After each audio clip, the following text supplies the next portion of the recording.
The courtroom was already leaning toward a verdict before Clara Whitman even stood up. She could feel it in the air, the quiet confidence of people who believed they had already won. The polished wood benches, the soft hum of whispered conversations, the way every glance slid over her wrinkled navy dress and worn leather bag, silently ranking her worth. On the opposite side of the aisle sat the Crowells, straight-backed and smug, dressed in tailored suits that smelled faintly of expensive cologne and certainty. Patricia Crowell didn't bother hiding her disdain. She leaned toward her husband and spoke just loudly enough. "She really showed up like that? For a divorce hearing?" A few restrained chuckles followed. Clara kept her eyes forward. Her hands were folded tightly in her lap, knuckles pale, nails trimmed short because she couldn't afford another manicure. She hadn't slept the night before. Her phone still held 3 missed calls from the assisted living nurse. Her mother's medication schedule had been mixed up again. But none of that mattered here. In this room, none of her reasons mattered. Ethan Crowell didn't look at her once. He stared ahead with the detached patience of a man waiting for paperwork to be finalized, his arm resting comfortably on the table beside his lawyer. To him, this was a transaction, a cleanup, the final step before a better life officially began. The judge hadn't arrived yet, but the Crowells were already performing. "She doesn't even have a steady job," Brooke Crowell said, flipping through her phone. "I mean, restoration consulting? That's not a career, that's a hobby." "Everyone." "Ethan carried her for years," Patricia added. "We all know that." Clara swallowed hard. She had learned long ago that defending herself only fed them. Silence was safer. Silence didn't give them more ammunition. A court clerk called the room to order. Everyone stood as Judge Eleanor Briggs entered, her expression neutral, unreadable. As the proceedings began, the Crowells' lawyer moved quickly, confidently, outlining a narrative that painted Clara as a burden, financially dependent, emotionally fragile, and ultimately disposable. When Clara's turn came to speak, she stood slowly. Her legs trembled, but her voice didn't. "I'm not asking for spousal support," she said. The room shifted. Patricia Crowell smiled for the first time that morning. No one noticed the judge pause her pen mid-air. 5 years earlier, Clara Whitman had walked into her marriage believing that being quiet, capable, and loyal would be enough. She met Ethan Crowell on a rainy afternoon in Brooklyn, both of them sheltering inside a small coffee shop while waiting for the storm to pass. She was carrying a rolled set of sketches under her arm, restoration plans for a brownstone ceiling that had survived since the 1920 seconds. Ethan noticed them first. He asked questions, he listened. He said he admired women who worked with their hands and minds instead of chasing attention. At the time, that felt like respect. Clara never lied about who she was. She just didn't explain everything. She said she worked contract jobs. She said money came and went. She said family was complicated. Ethan nodded and told her that didn't matter. He said he liked her simplicity, her lack of baggage, her calm way of moving through the world. What he really liked was that she never made him feel small. Their early years were modest: a rented apartment in Jersey City, secondhand furniture, dinners cooked at home. Clara took pride in making things last, repairing chipped tables, restoring old frames, turning discarded objects into something dignified again. It was what she did best. She fixed things without anyone noticing. The Crowells noticed everything. Patricia Crowell had taken one look at Clara during their first family dinner and smiled thinly. "So what exactly do you do again?" she asked, as if Clara's answer might change if she repeated the question enough times. When Clara explained, Patricia nodded politely, then turned to her son. "That's creative. As long as you're happy, Ethan." It was never said outright, but Clara felt it immediately. She wasn't what they'd imagined for him. Not impressive enough. Not connected enough. Not useful enough. After the wedding, the comments sharpened. Patricia asked when Clara planned to find something more stable. Brooke joked about Clara's clothes, her car, her refusal to upgrade her phone. Leonard Crowell liked to lecture her about financial responsibility, even though she had never once asked them for help. Ethan started repeating their words without realizing it. "Maybe you should think about something with benefits," he said one night, scrolling on his laptop. "You could try corporate design," he suggested another time. "People expect a certain image," he added. Eventually, Clara adjusted. She always adjusted. She turned down longer contracts so she could manage the household. She rearranged her schedule to accommodate Ethan's work dinners. She handled logistics quietly, efficiently, without praise. When her mother's memory began slipping, Clara absorbed that responsibility too, driving hours after work, juggling appointments, hiding the exhaustion behind practiced calm. None of it counted. To the Crowells, Clara was invisible labor. To Ethan, she became background noise. Useful, replaceable, easy to overlook. The first time Clara sensed someone else, she didn't scream or accuse. She noticed the subtle shifts, the phone angled away, the sudden interest in cologne, the impatience when she asked simple questions. When she finally confronted Ethan, he didn't deny it, he minimized it. "You've changed," he said. "You're always tired. Always stressed. This just happened." What he didn't say was that the Crowells had already chosen a replacement. By the time divorce was mentioned, Clara had already lost more than a marriage. She had lost her standing, her safety, her voice in that family. Still, she walked into the courtroom believing one thing would remain intact: her dignity. She didn't know yet how hard they planned to take even that away. If Clara Whitman had known that kindness could be weaponized, she might have protected herself sooner. After the separation became public, the Crowell family shifted tactics. The open insults faded. In their place came something more dangerous: polite concern, strategic sympathy, and invitations that sounded like olive branches. Patricia Crowell called Clara one afternoon, her voice unusually gentle. "We don't want this to get ugly," she said. "You're still family, in a way." Clara almost believed her. They invited her to dinner to talk things through. The house looked the same: tasteful, expensive, intimidating. Clara noticed the details she always noticed: the new hardwood floors, the subtle upgrades, the framed photos arranged to tell a story of success and unity. She was not in any of them. Patricia served wine Clara couldn't pronounce and asked careful questions about her finances, her work, her plans. Leonard nodded thoughtfully, offering advice that sounded generous but landed heavy. Brooke smiled too much, chiming in with comments about how stressful court could be for women like Clara. "It's better to settle early," Brooke said. "Judges don't like emotional cases." Ethan barely spoke. When he did, it was to sound reasonable, calm, detached. As if the marriage had been a joint project that simply didn't work out. They talked about lawyers, about costs, about what Clara realistically deserved. No one raised their voice. No one insulted her directly. That was the point. By the end of the evening, Patricia slid a folder across the table. "Just review it," she said. "It'll save everyone time and stress." Clara didn't open it there. She took it home and read it slowly, carefully, the way she examined antique structures before touching them. The settlement offered no spousal support, no acknowledgement of non-financial contributions, a timeline that favored Ethan in every possible way. It was framed as mercy. The next morning, Clara's phone buzzed with a message from Madeline Ross. "I hope this isn't weird," it read. "I just wanted to say I'm sorry. I know this must be hard for you." And 49. "They met by chance," Madeline said, "at a cafe near the courthouse." Madeline arrived dressed softly, neutrally, the kind of woman who didn't look like a threat. She spoke kindly of Ethan, but not too kindly.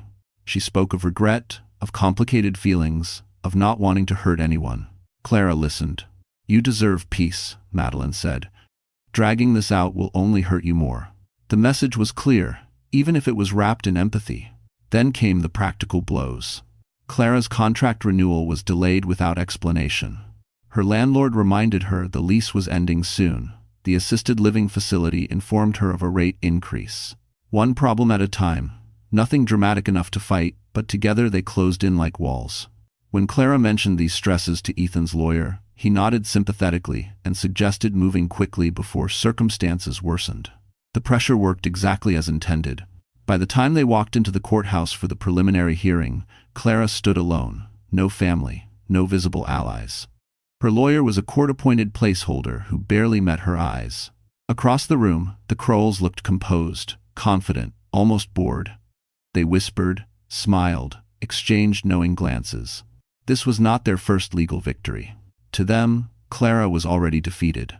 What none of them realized was that Clara had survived worse than humiliation, worse than loss. She had learned how to endure quietly, how to wait, how to let people underestimate her. And in a room full of people certain of the ending, that would soon become their most expensive mistake. By the second hearing, the courtroom no longer felt neutral. It felt staged. Clara sensed it the moment she stepped inside. The seating arrangement had shifted subtly, but meaningfully. The Crowells occupied the front row now, close enough to the counsel table to whisper without turning their heads. Their lawyer greeted the clerk by name, exchanged pleasantries, joked softly. Familiarity wrapped around them like armor. Clara sat alone again, one row back, her coat folded carefully over her knees. She had chosen it, deliberately plain, dark, professional, not defiant, not pitiful, just presentable enough to avoid comment. Still, she caught Brooke Crowell's eyes flick briefly to her shoes, then away with a smirk. The hearing began with procedural updates. Dates, documents, polite formalities. Then the Crowells' lawyer requested permission to address emerging concerns regarding Miss Whitman's stability. Clara felt her spine stiffen. The words were smooth, practiced, delivered with concern rather than accusation. He spoke about Clara's inconsistent employment history, about her emotional strain caring for an ailing parent, about the risks of prolonging litigation when one party was clearly struggling to maintain basic footing, end quote. It was a performance designed to sound compassionate while quietly dismantling her credibility. The judge listened, expression unreadable. When Clara's lawyer stood to respond, his argument was thin. He emphasized Clara's cooperation, her willingness to settle, her desire to move forward peacefully. He did not challenge the narrative. He did not counter the implications. He sat down too quickly. Clara realized, with a cold clarity, that no one in this room expected her to fight. Patricia Crowell leaned toward Ethan and whispered something. Ethan nodded once, barely perceptible, but satisfied. Madeline Ross sat 2 rows behind them, hands folded, eyes downcast. She looked almost remorseful. Almost. Then came the request that shifted everything. The Crowells' lawyer asked the court to expedite the proceedings due to financial imbalance, suggesting that extended litigation would only deepen Clara's hardship. He framed it as kindness, as mercy. If Miss Whitman agrees, he concluded, we believe this matter can be resolved swiftly and without unnecessary distress. The room went quiet. All eyes turned to Clara. She felt the weight of it, the unspoken expectation, the assumption that she would accept what was offered because she had no better option. She thought of her mother, confused and frightened during their last visit, of the lease notice folded in her bag, of the folder Patricia had slid across the table weeks earlier. This was the moment they had engineered. Clara stood. Her heart beat steadily, not fast, not panicked. She didn't rush. She didn't apologize for taking up space. I understand the court's concern, she said evenly, and I appreciate the intention to minimize distress. Patricia smiled, already victorious. But I won't agree to expedited terms, Clara continued. Not today. The shift was immediate. Brooke's smirk vanished. Ethan frowned, just slightly. The lawyer's expression tightened, recalibrating. Clara didn't raise her voice. She didn't accuse. She simply stated her position, calmly, clearly, and sat back down. The judge nodded once. Noted. It was a small moment, barely visible to anyone not watching closely. But Clara felt it, the crack in the momentum, the brief interruption of their certainty. For the first time, the Crowells looked unsettled. They had expected fear. They had expected compliance. They had not expected resistance. And as the hearing adjourned, Clara sensed something else beneath the tension. Impatience. They wanted this over quickly, which meant they had something to lose if it wasn't. After the hearing, the Crowells moved faster. Clara felt it before she saw it. The sudden urgency, the polite messages that arrived too quickly to be coincidence. The tone shifted from confidence to insistence, as if time itself had become their enemy. That afternoon, Ethan texted her for the first time in weeks. We should talk. For everyone's sake. They met in a glass-walled conference room at his lawyer's office, high above the street, where the city looked distant and unreal. Ethan arrived early, already seated, jacket draped over the chair, sleeves rolled just enough to appear reasonable. There was coffee waiting for her. He remembered how she took it. No sugar, oat milk. It almost worked. You didn't have to push back in court, he said gently. It made things harder than they need to be. Clara sat across from him, hands folded, listening. My parents are worried, he continued. They think you're underestimating how bad this could get for you. There it was. Concern disguised as warning. Ethan slid a document toward her. Another agreement. Revised, cleaner, still devastating. No alimony, he said, as if explaining a weather forecast. But we'll extend the move-out date, help you transition. Help. The word landed like an insult. I just want closure, Ethan added. Dragging this out will only hurt you. Clara studied his face. The man she had once loved sat inches away, speaking carefully chosen words, avoiding her eyes. She realized something then, sharp and clarifying. He was afraid. Not of losing money, not of public embarrassment, afraid that she might slow things down long enough for something else to surface. I'll review it, Clara said quietly. That evening, Madeline Ross called. I heard court didn't go as planned, Madeline said softly. I hope you're okay. They met again, this time at a small restaurant near the river. Madeline spoke carefully, always framing herself as neutral, as caught in the middle. You should think about your future, she said. Ethan's family doesn't play fair. Clara almost laughed. What do you want, Madeline? She asked. Madeline hesitated. Just for a second. Then she smiled sadly. I don't want anyone destroyed. It was the first honest thing she'd said. The next blow came quietly. Clara's bank flagged unusual activity. A joint account Ethan had once managed showed discrepancies, fees, withdrawals she hadn't authorized. When she asked his lawyer, he shrugged. Standard adjustments, he said, nothing illegal. But it was enough to tighten the noose. At home, Clara opened the folder Patricia had given her weeks ago and compared it to the new document Ethan had slid across the table. She noticed something most people would miss. A clause buried deep, referencing responsibility for pre-separation financial irregularities. They weren't just trying to leave her with nothing. They were positioning her to carry the blame. For the first time in weeks, Clara didn't feel tired. She felt alert. She made one phone call that night. Not to family, not to friends, to a name she hadn't spoken aloud in years. Samuel, she said when the line connected. I need you to look at something. There was a pause on the other end. Are you ready for that? He asked. Clara looked at the documents spread across her table, at the careful trap the Crowells believed she was walking into. Yes, she said. I think it's time. She didn't know yet how much would unravel once the thread was pulled.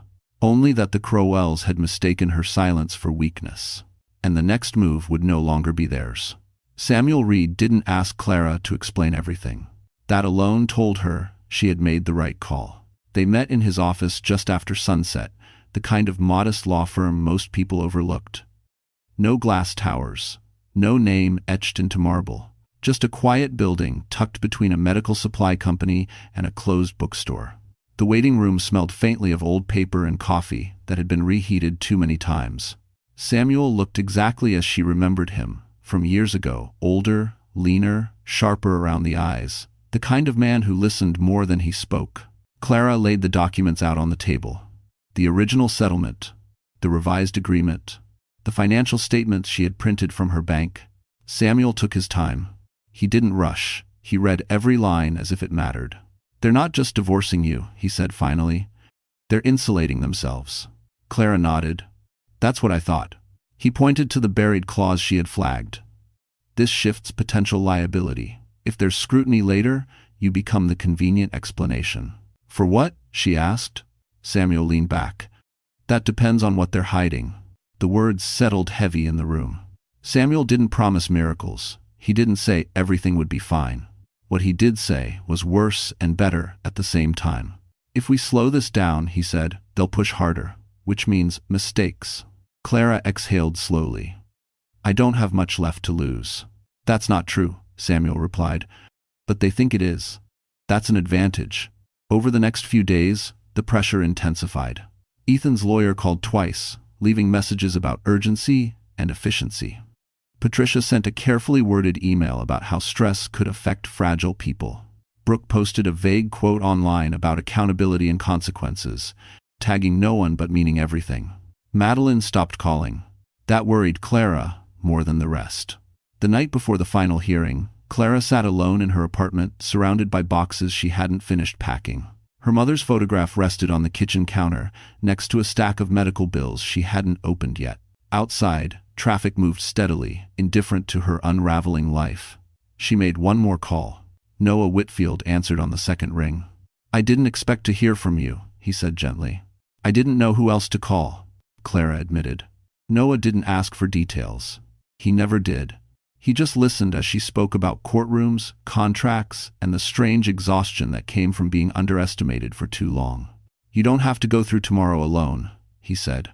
"I know," Clara replied, "but I think I have to stand there by myself. It's a hot of now." There was a pause. "I'll be nearby," he said, "just in case." That night, Clara barely slept. Her mind replayed every choice she had made. Every moment she had stayed quiet to keep the peace. Every time she had believed dignity was something you preserved by surrendering ground. By morning, the fear had settled into something colder and steadier. Resolve? At the courthouse, the Crowells arrived together, dressed for closure. Patricia's pearls caught the light. Ethan looked calm, almost relieved. Their lawyer carried a thin briefcase, confident this would end today. Clara walked in beside Samuel Reed. No one recognized him. No one reacted. That was fine. As they took their seats, Clara noticed something small but telling. Ethan kept glancing at the clock. Patricia whispered sharply when he did. Brooke scrolled through her phone, restless. They weren't relaxed. They were waiting. What they didn't know was that the trap they had set required one final thing to work: speed. And for the first time since this began, Clara was no longer in a hurry. The final hearing began like a formality. That was how the Crowells wanted it to feel: routine, efficient, inevitable. The courtroom filled quickly, not with spectators, but with quiet confidence. Paper shuffled. Chairs scraped softly against the floor.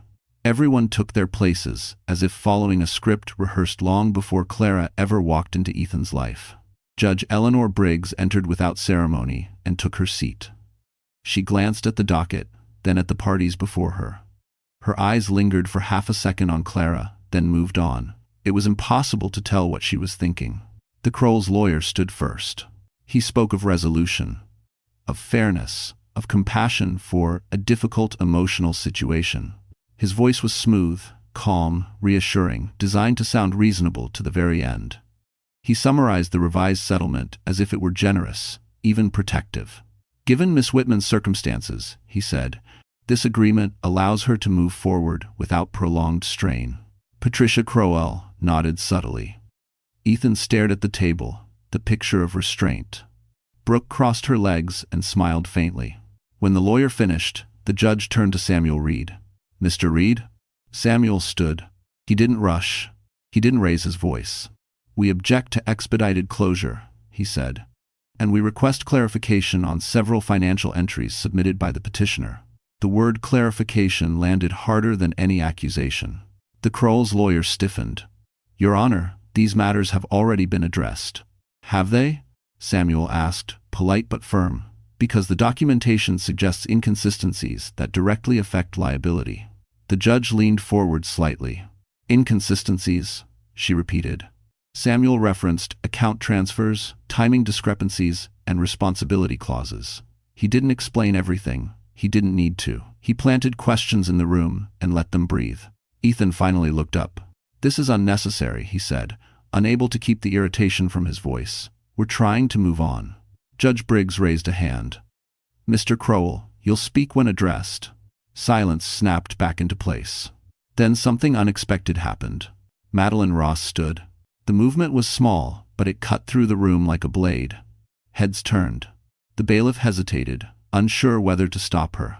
"Your Honor," Madeline said carefully, "may I speak?" The Crowell's lawyer spun toward her. "Miss Ross, you're not a party to this." Judge Briggs studied Madeline for a long moment. "What is your relation to the case?" Madeline swallowed. "I was involved with Mr. Crowell during the separation." End quote. The air shifted. Patricia's face drained of color. Brooke's smile vanished. Ethan's jaw tightened, just a fraction too late. Madeline continued, voice trembling but controlled. "I was advised not to interfere, but I believe the court should be aware that certain financial representations may be incomplete." The Crowell's lawyer objected immediately. The judge overruled him. "You may submit a statement," Judge Briggs said. Briefly. Madeline glanced at Ethan once. There was no apology in her eyes, only resolve. I was asked to sign a non-disclosure agreement, she said, and I declined. After that, I was encouraged to stay silent about what I saw. And what did you see? The judge asked. Madeline hesitated, then answered. Transfers. Accounts moved before the separation date. Discussions about ensuring responsibility didn't fall on the Crowell family. A murmur rippled through the room. Samuel didn't smile. Clara didn't move. She sat perfectly still, heart pounding, as the narrative began to slip out of the Crowell's control. Judge Briggs made a note. This court will not finalize a settlement under these conditions, she said evenly. We will reconvene after further review. The gavel struck. The sound echoed longer than it should have. As people stood, whispers erupted. Ethan turned sharply toward Madeline, fury breaking through his composure. Patricia grabbed her purse with shaking hands. Brooke stared at Clara like she was seeing her for the first time. Clara rose slowly, meeting none of their eyes. For the first time, the ending was no longer certain, and the Crowells knew it. The courthouse emptied slowly, like a theater after a show no one expected to be interrupted. Clara remained seated long after the Crowells stormed out. Her legs felt weak, not from fear, but from the strange whiplash of momentum suddenly changing direction. For weeks, everything had been pushing her toward an ending she hadn't chosen. Now the ending had been postponed, and no one knew what came next. Samuel gathered his papers quietly. This is where things get dangerous, he said under his breath. For them. Clara nodded. She understood. Pressure didn't break people immediately, it made them reckless. Over the next 2 days, silence fell hard. No calls from Ethan, no messages from Patricia, no smug posts from Brooke. The absence itself felt unnatural, like the moment before a storm breaks. Clara spent those days shuttling between her apartment and her mother's facility, trying to maintain routine while the ground shifted beneath her. On the third morning, Samuel called. We've been ordered back into court, he said. Same judge. Clara closed her eyes. Soon? Tomorrow. The courtroom felt different this time. Not hostile, not staged. Watchful. Judge Eleanor Briggs entered with a heavier file in front of her. She didn't look at the Crowells right away.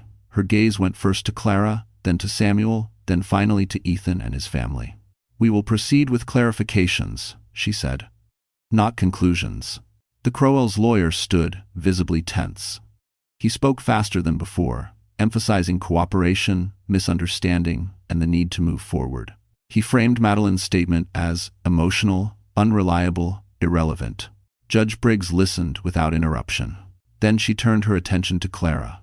Miss Whitman, she said, her tone even, almost conversational. I have a question before we continue. The room stilled. Yes, Your Honor, Clara replied. Judge Briggs adjusted her glasses and glanced down at a document Clara hadn't seen before.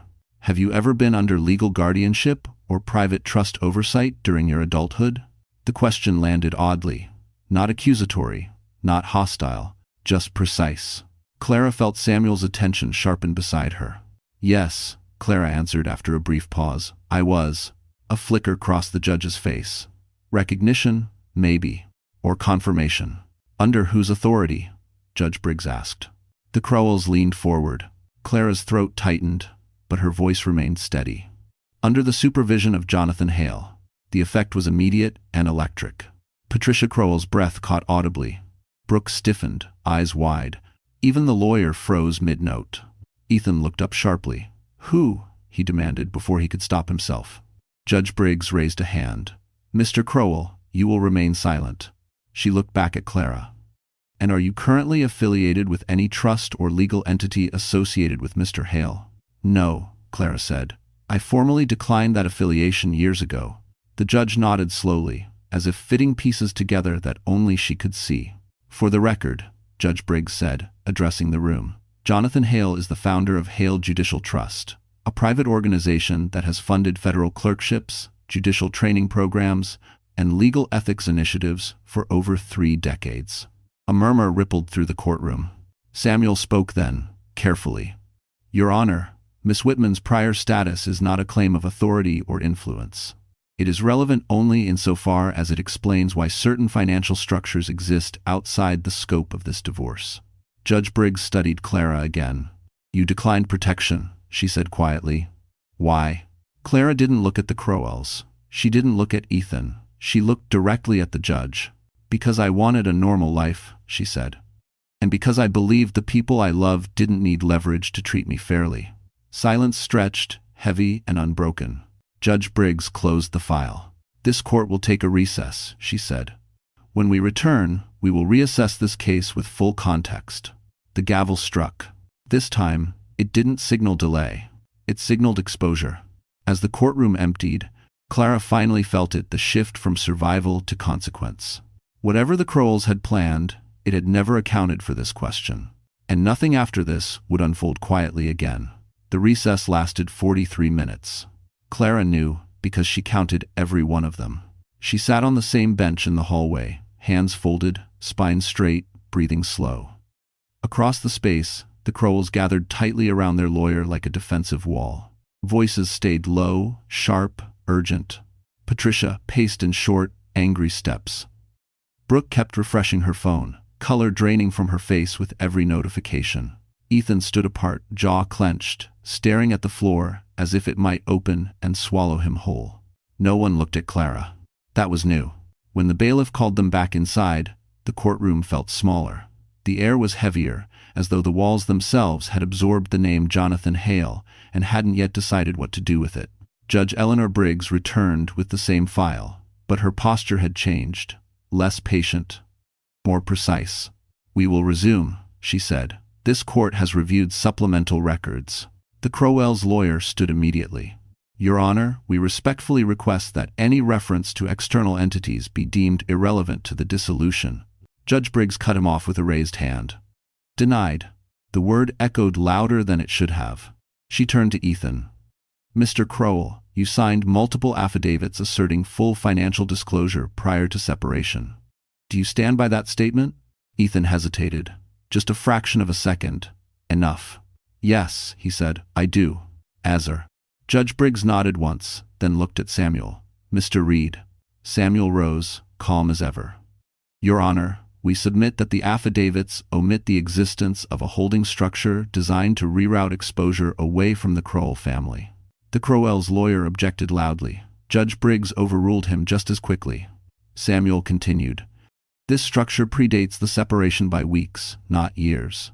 And its language mirrors templates associated with private trusts overseen by Hale Judicial Trust. Ein Instinct. The room reacted instantly. Patricia's composure shattered. This is absurd, she snapped. We have no connection to that man. Judge Briggs looked directly at her. Mrs. Crowell, sit down. Patricia froze, then obeyed. The judge turned back to Clara. Miss Whitman, she said, you declined affiliation with Mr. Hale. You did not decline legal literacy, correct? Yes, Clara answered quietly. Did you recognize the structure when you saw it? Clara took a breath. I recognized the intent. A murmur rippled through the courtroom. Judge Briggs leaned back slightly, studying Ethan as if seeing him clearly for the first time. This court finds reason to believe that the proposed settlement was not merely unfavorable, but strategically misleading. Ethan's face flushed. That's not fair. Enough, the judge said sharply. You will not speak out of turn again. She made a note, then addressed the room. This court will not finalize any agreement today. Furthermore, I am referring these documents for independent review. The implication hung in the air. Not just delay. Scrutiny. The Crowells' lawyer leaned in close to Ethan, whispering urgently. Brooke's hands trembled as she gripped her phone. Patricia stared straight ahead, lips pressed thin, fury barely contained. Madeline Ross wasn't there this time. Her statement had already done its damage. As the hearing concluded, Judge Briggs added one final sentence, almost casually. And for the record, she said, this court does not look favorably upon parties who mistake silence for ignorance. The gavel struck. This time, no one moved right away. In the hallway, the Crowells fell apart in fragments. Patricia demanded answers. Brooke argued with the lawyer. Ethan stood frozen, staring at Clara as she gathered her things. For the first time since this began, he looked afraid of her. Not because she had power, but because he realized how close he had come to destroying himself, trying to control someone who never needed him to survive. Clara walked past them without a word. She didn't feel victorious. She felt something better. Certain. The kind of certainty that comes when the truth is no longer yours to defend and consequences have begun defending themselves. After the 9th day in court, Clara Whitman finally slept. Not deeply, not peacefully, but without the sharp edge of fear pressing against her ribs. Morning came quietly. No urgent calls, no legal notices slipped under her door. For the first time in weeks, silence didn't feel threatening. It felt earned. That changed by noon. Samuel Reed called her just after she returned from visiting her mother. His voice was calm, but there was something new underneath it, momentum. "The referral is official," he said. "Independent financial review, full scope." Clara closed her eyes. She had expected it. Still, hearing the words made everything real. "What does that mean for them?" she asked. "It means timelines matter," Samuel replied. "It means statements get examined. And it means anyone who signed what they shouldn't have signed is now very nervous." As if on cue, Ethan texted her an hour later. "We need to talk, please." She didn't respond. By evening, the cracks widened. Brooke Crowell's real estate firm quietly removed her profile from their website. A post she'd shared earlier that week vanished without explanation. Patricia's charity committee postponed its annual fundraiser, pending review. Small things, invisible to most people, but Clara noticed patterns. She always had. The Crowells were being distanced. That night, Noah Whitfield stopped by with takeout and no questions. He didn't ask about court or documents. He asked about Clara's mother, about her work, about the restoration project she'd once loved but never finished. "You should go back to that," he said gently. "The one with the old library ceiling." Clara smiled faintly. "Maybe." He looked at her carefully. "You don't have to rebuild everything alone anymore." The words settled in her chest, unexpected and warm. The next day, Ethan showed up unannounced. He stood outside her building, hands in his pockets, posture unfamiliar, smaller, less certain. When she didn't answer his calls, he waited.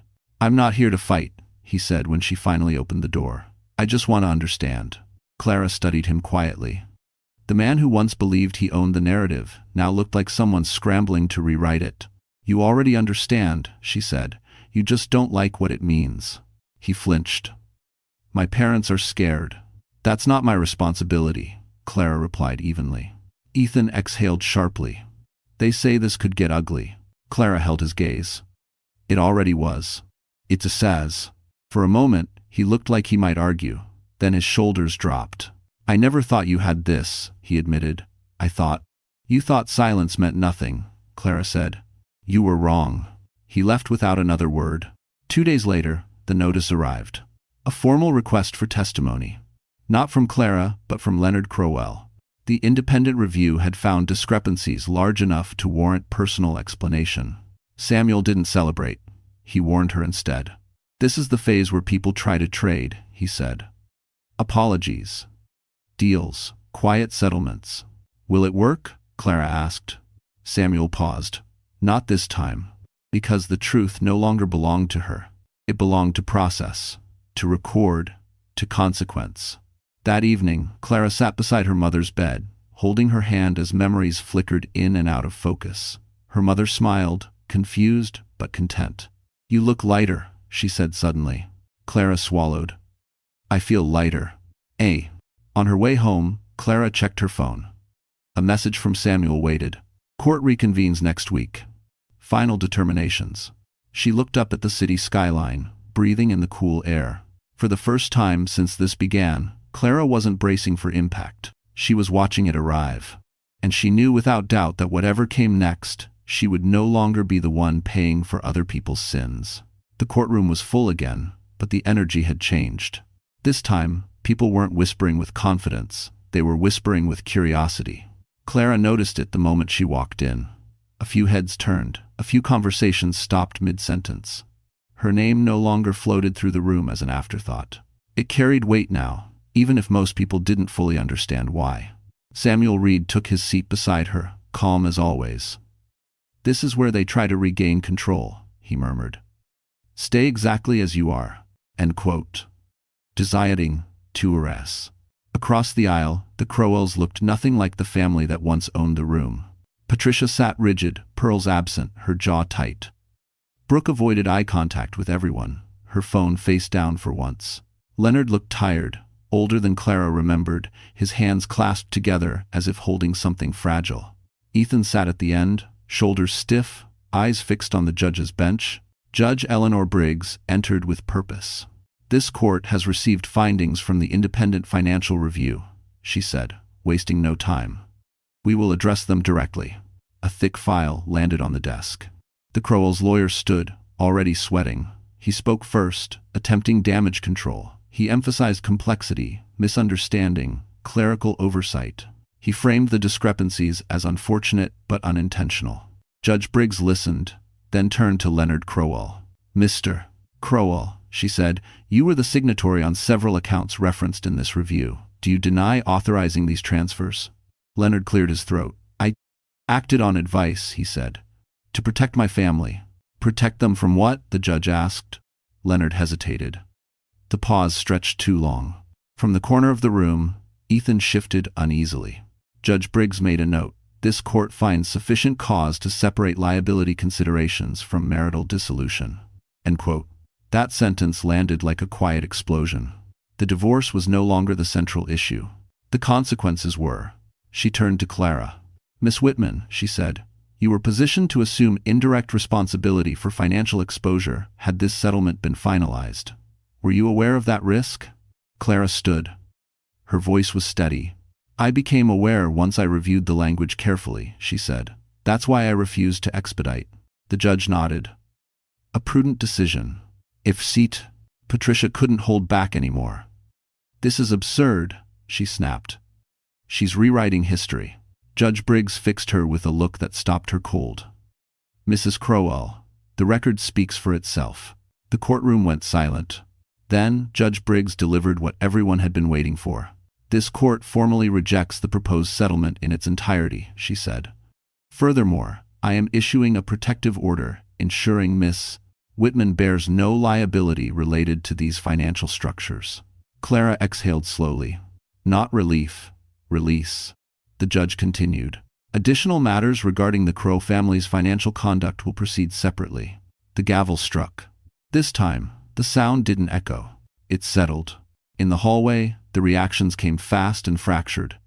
Leonard was pulled aside by his lawyer. Brooke disappeared into a side corridor, already on the phone. Patricia stood frozen, as if refusing to accept the reality forming around her. Ethan approached Clara hesitantly. "It wasn't supposed to go this far," he said quietly. Clara met his eyes. "It always does when people think they're untouchable." He nodded, defeated. "I didn't know." "You didn't want to," she replied. As he walked away, Clara felt something unexpected. Not triumph. Closure.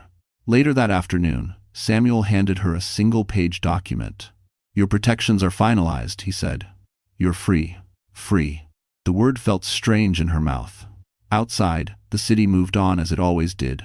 Traffic, noise, life. But for Clara, something fundamental had shifted. The weight she'd carried for years quietly, invisibly, had been lifted by truth, not revenge. She texted Noah on her way home. "It's over." A moment later, his reply came. "Then let's start what comes next." Clara smiled as she stepped into the sunlight. For the first time, the future didn't feel like something she had to survive. It felt like something she could finally choose. The protection order changed everything. But not in the way Clara expected. She didn't wake up richer. She didn't suddenly move to a better apartment or replace the worn furniture she had learned to live with. The city outside her window looked the same, busy, indifferent, loud. What changed was how people spoke to her. How they paused before making assumptions. How doors that had never opened before now cracked quietly, cautiously. The first call came from a firm she had once applied to years ago and never heard back from. "We heard about your case," the woman said carefully. "And about your background in restoration consulting. We're expanding a project involving historical court buildings. Would you be open to a conversation?" Clara said yes, surprised by how natural it felt. The second call was from the assisted living facility. A billing adjustment, a revised care plan. Someone had reviewed her mother's situation and flagged it for additional support programs Clara hadn't known existed. No miracles, just fairness, just process, finally working in her direction. Samuel warned her not to read too much into the timing. "People notice shifts in power," he said. they respond. What Clara noticed was something else. People stopped talking over her. At the next court appearance, this one procedural, quiet, almost anticlimactic Judge Eleanor Briggs addressed Clara directly. "Miss Whitman," she said, her tone professional but warm, "I want the record to reflect this clearly. You did not win because of who you once knew. You prevailed because you refused to be careless with the truth." Clara nodded. "Thank you, Your Honor." The words stayed with her long after she left the courthouse. That evening, Noah came over with dinner again. No celebration, no champagne, just food and shared silence that felt easy instead of heavy. They sat on the floor because the table was cluttered with paperwork Clara hadn't sorted yet. "You know," Noah said eventually, "you never once asked for anything through all of this." Clara smiled faintly. "I didn't think I was allowed to." He looked at her then, really looked at her. "You are." The truth of it hit her harder than any courtroom victory. Over the following week, the Crowells faded from her life in small, unglamorous ways. No dramatic apologies, no grand confrontations. Ethan sent one final message, short and resigned. "I hope you're okay." She didn't respond. She didn't need to. Leonard's testimony was scheduled. Brooke's license review moved forward quietly. Patricia withdrew from public events altogether. Consequences didn't roar. They arrived through envelopes, meetings, and absences that spoke louder than outrage ever could. One afternoon, Clara received a letter with no return address. Inside was a single page, typed, unsigned. "You did what I hoped you would do one day. Live without borrowing protection. I'm proud of you." She stared at the words for a long time. Jonathan Hale had not shown up. He had not claimed her publicly or offered reconciliation. He had done something far more respectful. He had let her ending belong to her. That night, Clara walked through the city with Noah beside her, the air cool and clear. They passed places she had once avoided because they reminded her of who she had been when she felt small. She didn't feel small anymore. Not because she had won, but because she had endured, chosen carefully, and stood still long enough for the truth to catch up. As they stopped at a crosswalk, Noah reached for her hand, not urgently, not possessively. Just there. Clara let herself hold on. For the first time in years, she wasn't rebuilding what someone else had broken. She was building something new. Something chosen. Something earned. Clara didn't realize how deeply she had been bracing herself until the tension finally left her body.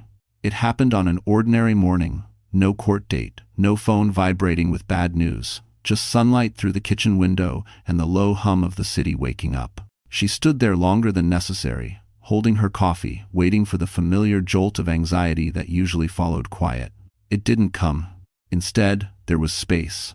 The review into the Crowells' finances moved forward without drama, which somehow felt more unsettling than headlines would have been.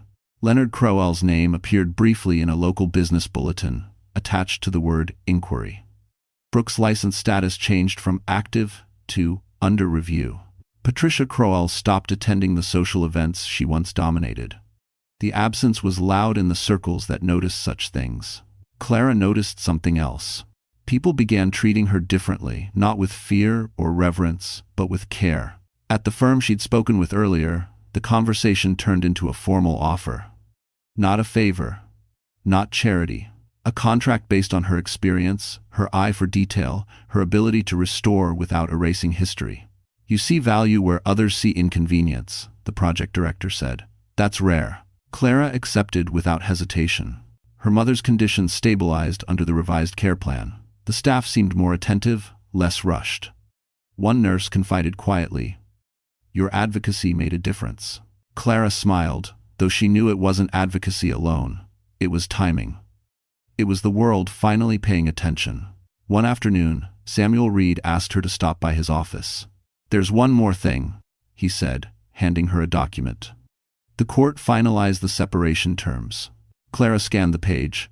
No hidden clauses, no quiet traps, just clean language and finality. "It's done," Samuel said. She nodded. "Thank you." He hesitated, then added, "Not everyone survives what you did without becoming bitter." Clara considered that. "I didn't survive it alone," she said. Later that evening, she met Noah at a small restaurant neither of them had been to before. No memories attached, no ghosts. "You're different," Noah said as they waited for their food. Clara laughed softly. I feel like myself again. He reached across the table, not to claim her attention, but to meet it. That's all I hoped for. The next week, Clara ran into Ethan unexpectedly on the street. He looked thinner, less polished. The certainty he used to wear so comfortably was gone. I heard about your new project, he said awkwardly. Congratulations. Thank you for watching. Thank you, Clara replied. They stood there for a moment, two people no longer bound by resentment or obligation. I was wrong about you, Ethan said finally. Clara met his eyes, calm and steady. I know. She didn't wait for an apology. She didn't need one. As she walked away, she understood something clearly for the first time. Justice hadn't arrived with fireworks or public humiliation. It had arrived quietly, persistently, and without asking her to become someone she wasn't. The Crowells hadn't been destroyed. They had been revealed. And that was enough. That night, Clara sat beside her mother, reading aloud from a book her mother no longer remembered owning but still loved hearing. The words flowed easily. The past felt settled.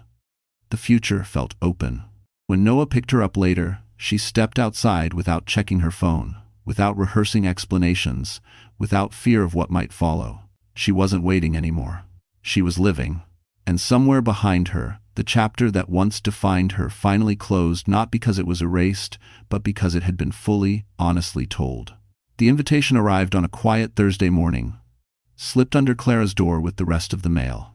No logo, no flashy envelope, just thick cream paper and her name written cleanly across the front. Inside was a single-page letter and a formal contract. The project was real federal restoration oversight, long-term, stable, and respected. It wasn't glamorous work, it was careful work, the kind that required patience, discretion, and a deep respect for what came before. Exactly the kind of work Clara had always done without recognition.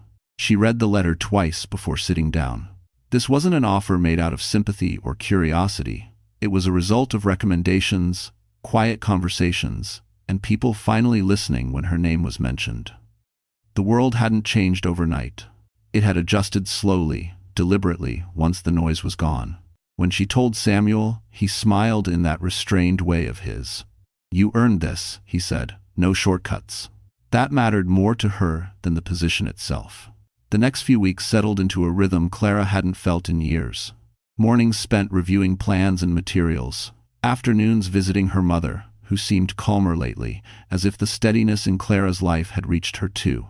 Evenings, walking through the city with no urgency, no legal deadlines hanging over her head. And Noah, he didn't push. He didn't rush her into defining anything. He showed up when he said he would. He remembered details. He listened when she spoke, and when she didn't. One evening, as they sat on a bench overlooking the river, Noah spoke carefully. I don't want to replace anything you lost, he said. I just want to be here for what you're building. Thank you, Frosh. Clara felt something loosen in her chest. For so long, love had felt like a negotiation, a trade-off, a role she had to perform correctly to be kept.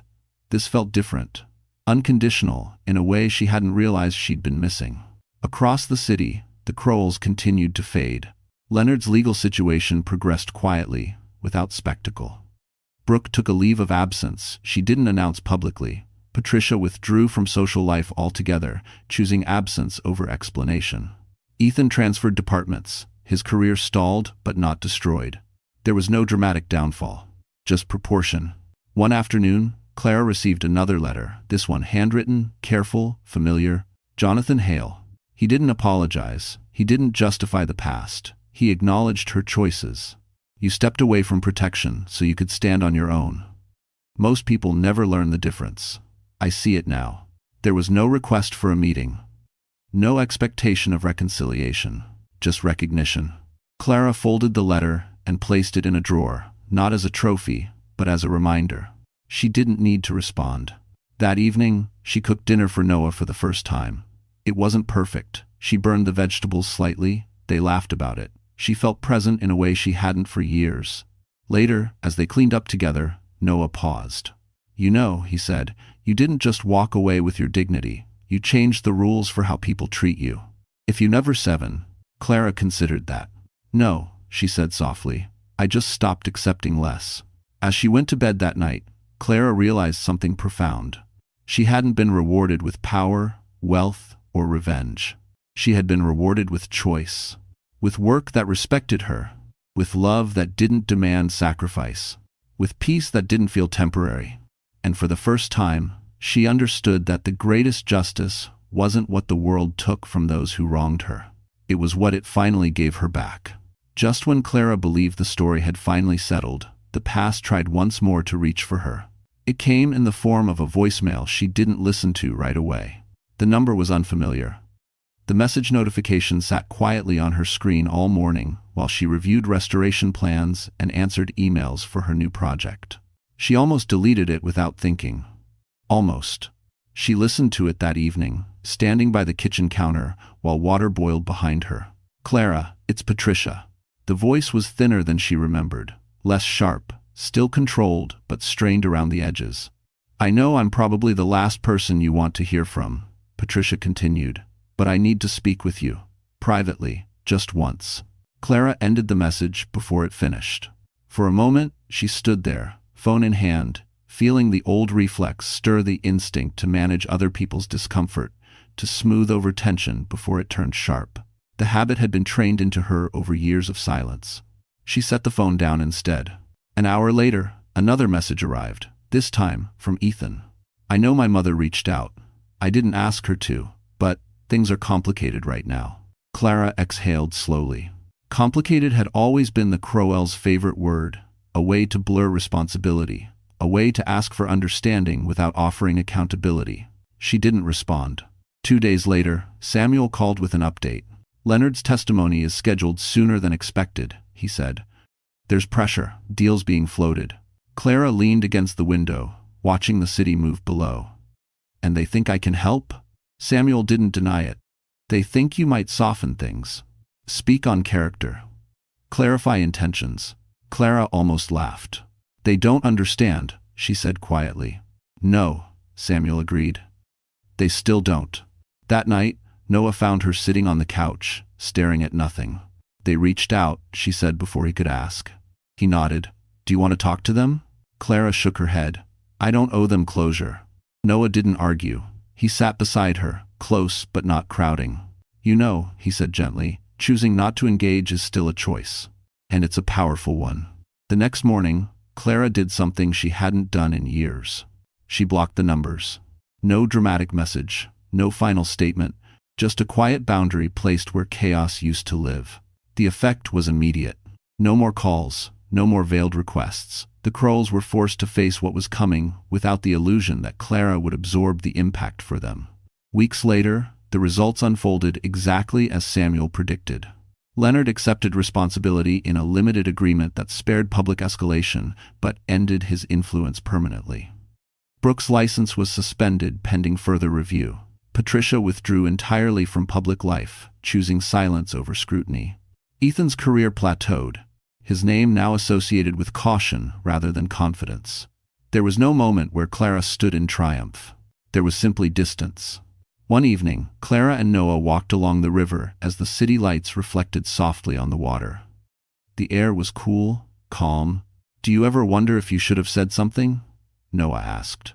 Clara thought for a moment. "I said everything that mattered," she replied. She had said it with restraint, with truth, with refusal to be small. As they stopped and leaned against the railing, Clara felt something settle deep inside her, a certainty that no call, no apology, no explanation from the past could improve what she had now. The story wasn't ending with confrontation. It was ending with boundaries. And for the first time, Clara understood that this quiet, self-chosen peace was the most complete form of justice she could have asked for. Clara Whitman's life didn't change all at once. It shifted quietly, the way old buildings settle after careful restoration. No dramatic collapse, no sudden transformation, just strength returning where it had always belonged. Her new project demanded patience. Long hours spent reviewing aging structures, documenting cracks invisible to anyone who didn't know how to look. She liked that. It felt honest. No one rushed her. No one questioned her judgment. For the first time in years, her work wasn't something she had to justify. On her desk sat a simple nameplate. No titles, no legacy attached, just her name. That mattered. Her mother's good days became more frequent. On those days, they walked the garden paths together, slow and steady. Sometimes her mother recognized her, sometimes she didn't.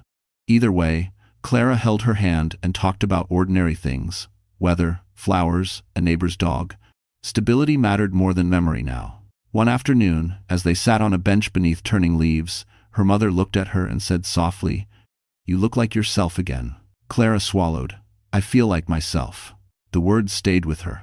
That evening, Noah cooked dinner while Clara reviewed notes at the kitchen table. It was an unspoken arrangement that had settled naturally between them. No declarations, no pressure, just presence. "You know," Noah said, stirring the pot, "you don't brace yourself anymore. En portion, tressen, en portion. 24. Clara looked up. "What do you mean?" "You used to pause before answering simple questions," he said gently. "Like you were preparing for a reaction." She thought about it. He was right. "I don't feel like I have to manage the room anymore," she said. "That's freedom," Noah replied. The divorce decree arrived the following week. Clean, final, no drama. Clara read it once, signed where required, and filed it away. It didn't feel heavy. It felt finished. There was no urge to look back. Ethan didn't reach out again. Patricia's silence remained unbroken. The Crowells faded fully into the background, not as villains, but as people who no longer mattered to her daily life. And that was the real ending. One night, as Clara and Noah walked through the city after dinner, they passed the courthouse without slowing. The building stood tall and unmoved, its steps empty. "I used to feel small there," Clara said quietly. Noah glanced at her. "And now?" "Now it's just a building. Bore is us." They kept walking. Later, as they stood at her door, Noah hesitated. "I don't want to rush you," he said. "But I want you to know I'm here not because you need help, but because I choose to be." Clara met his eyes. "I choose you too." The simplicity of it surprised her. No fear, no calculation, just truth. As she closed the door that night, Clara leaned against it for a moment, breathing deeply. The quiet no longer felt like something to endure. It felt like space she had earned. She thought about everything she hadn't fought for: money, status, recognition, and everything she had gained instead. Respect, autonomy, love that didn't require sacrifice. The world hadn't handed her justice wrapped in spectacle. It had given her something far more lasting. A life where silence was no longer imposed. It was chosen. And for the first time, Clara Whitman didn't feel like she was recovering from something. She felt like she had arrived. Clara didn't notice the exact day the past stopped following her. There was no announcement, no clear line drawn in the calendar. It happened quietly, somewhere between a normal morning and an ordinary evening, when she realized she hadn't thought about the Crowells at all. She noticed it while walking to work. The city was loud, impatient, alive. Construction noise echoed between buildings. A delivery truck honked. Someone argued loudly into a phone. It was the kind of chaos that used to overwhelm her, used to make her feel small and out of place. Now, it barely registered. Her focus was on the building ahead, the one she was responsible for restoring. A courthouse annex built decades earlier, overlooked and poorly maintained, written off as inefficient. Clara saw something else. Potential, history worth preserving. A structure that only needed the right hands and enough time. That recognition felt familiar. Inside, her team waited for her input. They didn't talk over her. They didn't rush her. When she spoke, people listened, took notes, adjusted plans. It wasn't admiration, it was trust. At lunch, she sat alone by choice, not isolation. She enjoyed the quiet, the ability to think without anticipating someone else's reaction. That afternoon, her phone buzzed with a message from Noah. "Dinner tonight? No agenda." She smiled. Later, as they walked through a small neighborhood market, Noah reached for her hand naturally, without hesitation. The gesture didn't feel symbolic. It felt normal, safe. "You seem lighter lately," he said. "I think I finally am," Clara replied. She told him about the building, about the way people had dismissed it for years because it wasn't flashy enough. Noah listened, genuinely interested, asking thoughtful questions. He didn't try to fix anything. He didn't offer advice unless she asked.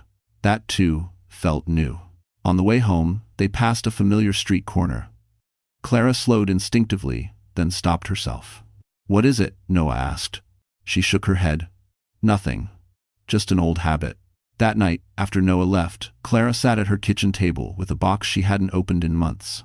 Inside were remnants of her old life documents, notes, photographs she had never thrown away because she wasn't ready to decide what they meant. She sorted through them calmly. Wedding photos, court papers, letters she had written and never sent. She didn't feel anger. She didn't feel nostalgia. She felt distance. She kept a few things, discarded the rest. Not as an act of erasure, but of completion. Before bed, she checked her email one last time. A short message from Samuel sat unread. "Final confirmations complete. No further action required." That was it. No more loose ends. No more waiting. As she turned off the light, Clara realized something important. She wasn't healing anymore. She was healed. The difference mattered. Healing implied damage still being repaired. What she felt now was stability, a foundation strong enough to build on without constantly checking for cracks. The next morning, she woke before her alarm, stretched, and got out of bed without that familiar knot in her stomach. No rehearsing conversations, no anticipating conflict, just the simple intention of moving forward. When she stepped outside, the air was crisp. The city moved around her, unaware that something had ended. And that was exactly how it should be. Because the truest victory of all wasn't public justice or visible consequence. It was this moment when Clara Whitman no longer needed to prove anything to anyone. Not her ex-husband, not his family, not even the past version of herself. She walked forward, unburdened, and for the first time, she didn't glance back, not because she was afraid of what she might see, but because there was nothing left there that belonged to her. Clara thought she was done being surprised. That belief lasted exactly one afternoon. She was reviewing site photos at her desk when the receptionist knocked lightly and said there was someone asking for her by name. No appointment, no explanation. Clara almost declined. Then something in the woman's expression, careful, respectful, made her pause. "I'll come out," Clara said. The man waiting in the lobby stood when he saw her. He was older than she remembered, but unmistakable. Tall, composed, dressed simply, without the markers of status most people in his position carried like armor. Jonathan Hale. For a moment, neither of them spoke. "I won't take much of your time," he said quietly, "if you'll allow me a few minutes." Clara studied him. This was the man whose name had shifted a courtroom. The man she had deliberately stepped away from years ago. She felt no rush of emotion, no anger, no longing, just awareness. "5 minutes," she said. They sat across from each other in a small conference room. No lawyers, no documents, just two people who shared history without having lived it together. "I didn't come to explain myself," Jonathan said, "or to reopen anything." Clara nodded. "Good." He smiled faintly at that. "I came to acknowledge something. You chose the harder path. You could have ended this much earlier, much easier." "I know," Clara replied. "You didn't," he continued, "because you wanted your life to be yours, not protected, not leveraged." She met his gaze. "I wanted it to be honest." Jonathan leaned back slightly. "Most people don't realize what they give up when they choose power too early." Silence settled between them, not awkward, not tense, just real. "I won't offer you anything," he said finally. "No position, no affiliation. That would cheapen what you built." Clara felt a quiet satisfaction at that. "Then we understand each other." He stood, signaling the meeting's end. "I'm glad you're well," he said simply. "So am I," Clara replied. When he left, there was no lingering weight, no feeling of unfinished business. The meeting hadn't changed her direction. It had confirmed it. That evening, Clara met Noah for dinner. She told him about the visit without drama, without emphasis. He listened, then nodded. "How do you feel about it?" he asked. "Grounded," she said after a moment.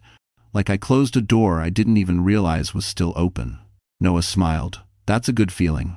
Later, as they walked home, Clara noticed something she hadn't expected. She felt no urge to tell anyone else. Not friends, not colleagues, not even Samuel.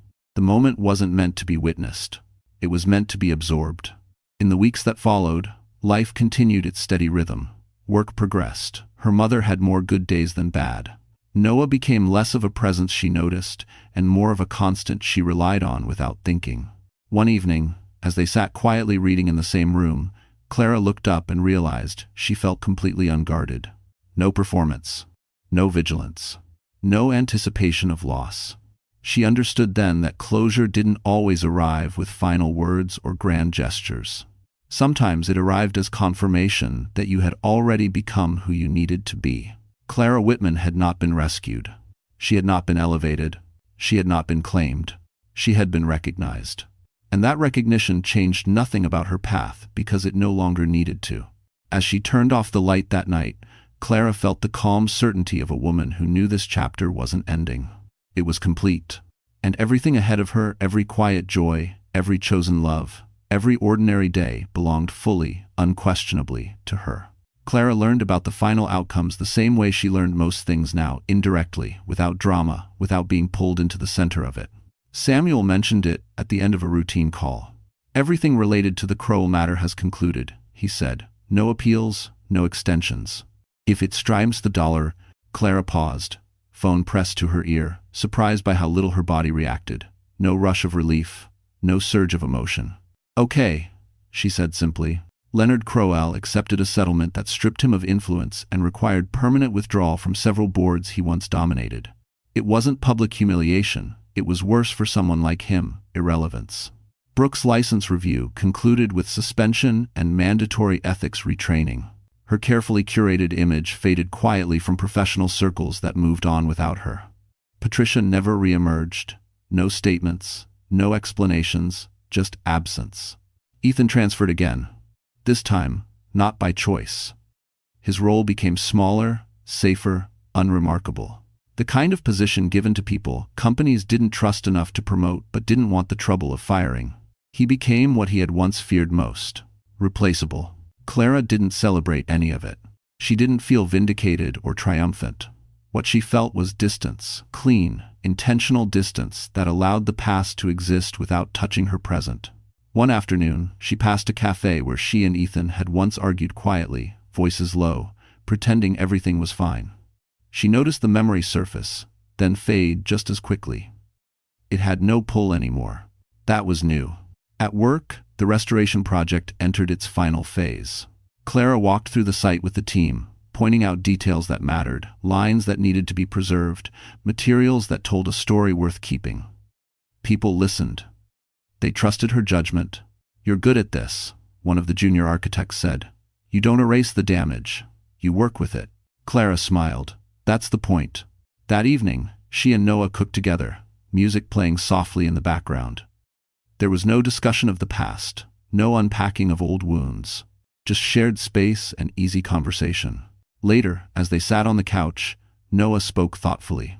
"You know," he said, "some people wait their whole lives for the kind of justice you got." Clara shook her head gently. "I didn't get justice," she said. "I got alignment." He considered that. "What's the difference?" "Justice looks backward," she replied. "Alignment lets you move forward without carrying what doesn't belong to you." Noah reached for her hand. He didn't argue. That night, Clara sorted through one last box she'd kept tucked away, papers she no longer needed, mementos she'd held onto out of habit. She discarded most of it without ceremony. She kept one thing, a notebook filled with restoration sketches from years ago. Not because of what it represented then, because of what it still represented now. As she placed it back on the shelf, Clara understood something clearly. The story hadn't ended with the Crowells facing consequences. It had ended with her no longer being shaped by them. Their downfall wasn't the point. Her freedom was. She turned off the light and went to bed, not thinking about what had been taken from anyone else, but about what she had built, quietly, deliberately, without spectacle. The circle had closed. Not with noise, but with peace. The morning Clara realized the story was truly over came without ceremony. No letters. No phone calls. No reminders. Just light spilling across the floor as she opened the windows and let fresh air move through the apartment she now fully considered home. Not a temporary place. Not a waiting room. Home. She moved slowly, intentionally. Coffee brewed. Music played softly. Outside, the city followed its familiar rhythm, unaware that for one woman, a long chapter had closed completely.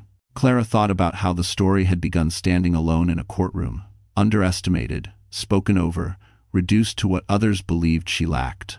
She remembered the weight of silence pressed onto her shoulders, the way dignity had felt like something she had to defend instead of something she owned. That weight was gone. Her phone buzzed once, a message from Noah. "I'll pick you up after work. I want to show you something." She smiled, not curious with anxiety, but with ease. At work, the restoration project reached its final inspection. Clara walked the length of the building slowly, fingers brushing the cool stone, eyes tracing lines she had insisted be preserved. The structure stood stronger now, not flawless, but honest. History intact. Damage acknowledged, not hidden. The inspector nodded. "You did good work here." Clara didn't correct him. She accepted the words. In the afternoon, she visited her mother. They sat together near the window, sunlight warming their hands. Her mother's memory drifted in and out, but her calm remained. "You're safe," her mother said suddenly, as if stating a fact she could feel even if she couldn't explain. Clara swallowed and squeezed her hand. "I am." That evening, Noah drove them out of the city, past noise and crowds, toward a quiet overlook above the river. The sky stretched wide, painted in soft colors as the sun began to set. "I didn't bring you here to ask anything," Noah said. "I just wanted to share the view." They stood side by side, watching light fade, the city glowing softly below them. After a moment, Clara spoke. "I used to think winning meant proving something," she said. "To them, to myself." Noah waited. "Now I think winning is waking up without fear," she continued. "Choosing who stands next to you, and not shrinking anymore." He turned to her then. "You never were small." She met his gaze. "I know. That was the difference." Later, back home, Clara placed one last item into a box, a copy of the final court order, not as evidence, not as armor, but as closure. She sealed the box and slid it onto a high shelf. She didn't need to revisit it. As she turned off the lights and prepared for bed, Clara paused, looking around the room. Everything in it was chosen. Earned. Real. No more defending her worth. No more explaining her silence. No more surviving someone else's power. The story had not ended with applause or spectacle. It ended with balance. With accountability finding its place. With dignity returning where it belonged. With love arriving gently, without demand. Clara lay down, calm settling over her like a final answer. Some stories end with revenge. Some end with wealth. Some end with recognition. Hers ended with peace. And that was the ending she had always deserved. So, the story has come to an end. And if you're still here with us at this moment, then maybe, just maybe, something in this journey touched your heart in a quiet way. What Clara's story reminds us is not about winning loudly or proving our worth to those who never truly saw us. It's about something deeper and more lasting. The Stoics believed that you have power over your mind, not outside events. And throughout this story, that truth kept revealing itself. Clara didn't heal by controlling others. She healed by reclaiming her inner ground, her choices, her silence, and her dignity. Another Stoic thought says, the best revenge is to be unlike the one who harmed you. And isn't that exactly what happened? Not through anger, but through alignment. Life often tests us in unfair rooms, with people who underestimate our quiet strength. But healing begins the moment we stop shrinking, stop explaining, and stop carrying what was never ours to hold. Peace, as this story shows, is not weakness. It is strength refined. If this message resonated with you, if it felt personal in any way, please take a moment to like this video, share it with someone who might need it, and subscribe to the channel. Your presence here means more than you know, and we're grateful you stayed until the end.